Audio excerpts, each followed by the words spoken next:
Saikrishna missing కేసులో ACP Daivaprasad ఆధ్వర్యంలో విచారణ కొనసాగుతోంది. నందిగామ ఏసీపీ చలసాని శ్రీనివాసరావును పిలిచి ఈ కేసుకు సంబంధించిన పూర్తి వివరాలను అడిగి తెలుసుకుంటున్నారు.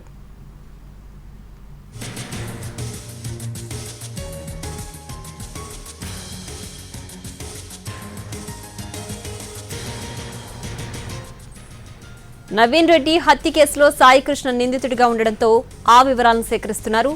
కేసు పూర్వాపరాలను అడిగి తెలుసుకుంటున్నారు.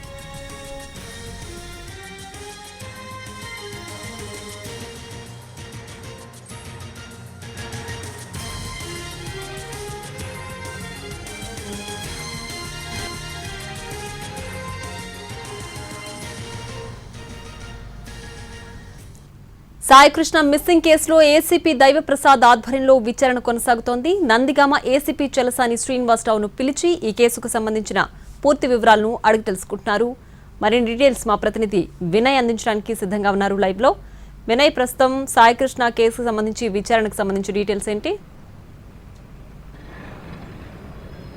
కృష్ణలంక సాయికృష్ణ కేసుకు సంబంధించి దాంట్లో ఉన్న లింక్స్ అన్ని కూడా ఒక్కొక్కటిగా ప్రత్యేక బృందం అంతా కూడా వెలికి తీస్తా ఉంది. దాంట్లో భాగంగానే నందిగామ ఏసీపీ చలసాని శ్రీనివాసులు కూడా కొద్దిసేపు క్రితమే దైవప్రసాద్ బృందం పిలిపించింది. ప్రస్తుతం దైవప్రసాద్ ఆధ్వర్యంలో విచారణ కూడా జరుగుతూ ఉంది.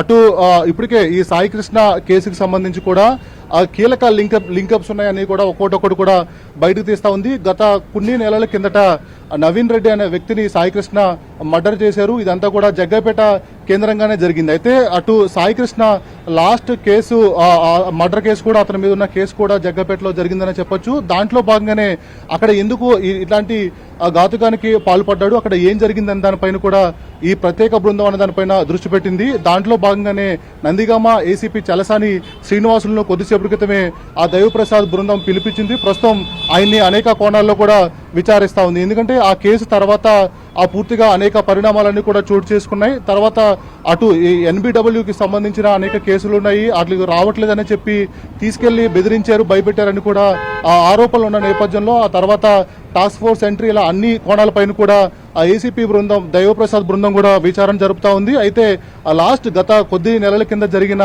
జగ్గైపేట మర్డర్ కూడా ఈ కేసులో కీలకంగా ఉన్న నేపథ్యంలోనూ ఆ పరిధిలో ఉన్న ఏసీపీ చలసాని శ్రీనివాసులు కూడా కొద్దిసేపటి క్రితమే ఇక్కడికి పిలిపించారు. ప్రస్తుతం ఆయన్ని ఆ కేసుకు సంబంధించి కూడా అనేక కోణాల్లో విచారిస్తా ఉన్నారు. ఇప్పటికే అటు సాయికృష్ణ తల్లి స్టేట్మెంట్ ఆధారంగా అనేక కోణాల్లో కూడా దర్యాప్తు బృందం అంతా కూడా దర్యాప్తు చేస్తా ఉంది. అటు మార్కాపురం నుంచి తీసుకొచ్చిన డేట్ అండ్ టైం సంబంధించి అన్ని ఆధారాలన్నీ కూడా సేకరించారు. విజయవాడ కృష్ణలంక పోలీస్ స్టేషన్లో ఉన్న సిబ్బందితో పాటు అప్పుడు ఎవరైతే టాస్క్ ఫోర్స్ అధికారులు తీసుకొచ్చారో వాళ్ళందరినీ కూడా విచారిస్తా ఉన్నారు. ఎందుకు తీసుకొచ్చారు, ఎక్కడి నుంచి తీసుకొచ్చారు, ఎవరి ప్రమేయమే తీసుకొచ్చారని దానిపైన కూడా అనేక ఆధారాలను కూడా సేకరించారు. ఈ కేసుకు సంబంధించి ప్రతి లింకప్ను కూడా కృష్ణలంక పోలీస్ స్టేషన్ దగ్గర ఉన్న దైవప్రసాద్ బృందం బయటకు తీస్తా ఉంది. దాంట్లో భాగంగానే గత కొన్ని నెలల కింద జగ్గైపేటలో మర్డర్ జరిగింది. ఈ మర్డర్కి సంబంధించి కూడా ఇంకా పూర్తిగా సస్పెన్స్ ఉంది. అయితే ఈ మర్డర్ ఎందుకు సాయికృష్ణ చేయాల్సి వచ్చింది, దానికి సంబంధించిన వివరాలన్నీ కూడా లోపల రాబెడతా ఉన్నారు. ప్రస్తుతం దైవప్రసాద్ బృందం ఇన్వెస్టిగేషన్ అయితే కొనసాగిస్తా ఉంది. Right Vinay, thanks for the updates.